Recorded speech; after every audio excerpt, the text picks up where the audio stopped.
প্রিয় ছাত্রছাত্রী, তোমরা যারা বিভিন্ন কম্পিটিটিভ এক্সামে অংশ নিচ্ছ তাদের জন্য এই শর্ট ভিডিওগুলি। তো আগের ভিডিওতে তোমরা 6 নাম্বার পর্যন্ত দেখেছো, আজকে আমরা 7 নাম্বার দাগের থেকে শুরু করছি। Choose the word opposite in meaning to the word underline below. নিচে দেওয়া যে আন্ডারলাইন করা ওয়ার্ডটি রয়েছে তার অপোজিট ইন মিনিং অর্থাৎ অপোজিট শব্দ মানে বিপরীত শব্দ তোমাদেরকে লিখতে হবে। তো ফরবিডিং মানে হচ্ছে তোমার নিষেধ। তো দেখা যাক এখানে যে অপশানগুলো রয়েছে। অপশান এ হচ্ছে warm, option B kind, option C friendly এবং অপশান ডি অ্যামিয়েবল। অ্যামিয়েবল মানে বন্ধুত্বপূর্ণ, অর্থাৎ অপশান ডি এই প্রশ্নের উত্তর। Next question number 8, select the correct meaning of the idioms underline below. এই যে ইডিয়মসটি রয়েছে লসিং গ্রাউন্ড, এর তোমার জায়গায় কোনটা বসতে পারে? Option A becoming less acceptable, অর্থাৎ the believe in witchcraft is becoming less acceptable, অর্থাৎ কোশ্চেন নাম্বার 8 এর আনসার হবে অপশান এ।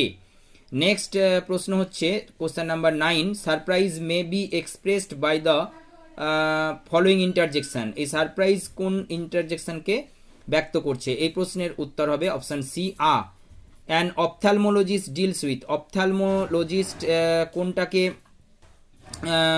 অর্থাৎ অপথ্যালমোলজিস্ট যারা তারা কোন রোগের চিকিৎসা করেন? এটা হচ্ছে আইয়ের যারা চিকিৎসা করেন তাদেরকে বলা হয় অপথ্যালমোলজিস্ট, অর্থাৎ অপশান সি আইজ। নেক্সট প্রশ্ন হচ্ছে মেমোরেবিলিয়া রেফার্স টু। মেমোরেবিলিয়া বলতে কি বোঝায়?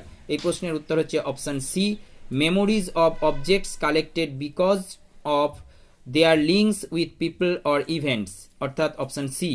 নেক্সট প্রশ্ন, choose an expression similar in meaning to the word underline below. এই যে আন্ডারলাইন করা যে শব্দটি রয়েছে তার সিমিলার মিনিং বের করতে হবে, অর্থাৎ সমার্থক শব্দ। এই প্রশ্নের উত্তর হবে অপশান সি এ কনফিউজড সিচুয়েশন, তাই না? ইমব্রগলিও মানে হচ্ছে তোমার অব্যবস্থা এবং এ কনফিউজড সিচুয়েশন মানে হচ্ছে একটা বিভ্রান্ত পরিস্থিতি, সুতরাং অপশান সি। নেক্সট প্রশ্ন, fill in the blank with the correct word or expression. He talk to his horse dash, the horse could understand his grief. এই প্রশ্নের উত্তর হবে অপশান এ অ্যাজ দো, অর্থাৎ আমরা কিভাবে তাহলে এটাকে প্রকাশ করব? He talk to his horse as though as though, the horse could understand his grief.